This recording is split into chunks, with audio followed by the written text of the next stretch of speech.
لا تجد قوما يؤمنون بالله واليوم الآخر يوادون من حاد الله ورسوله ولو كانوا آباءهم أو أبناءهم أو إخوانهم أو عشيرتهم أولئك كتب في قلوبهم الإيمان وأيدهم بروح منه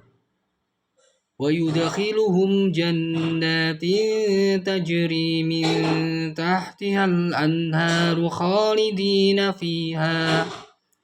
رضي الله عنهم ورضوا عنه أولئك حزب الله ألا إن حزب الله هم المفلحون.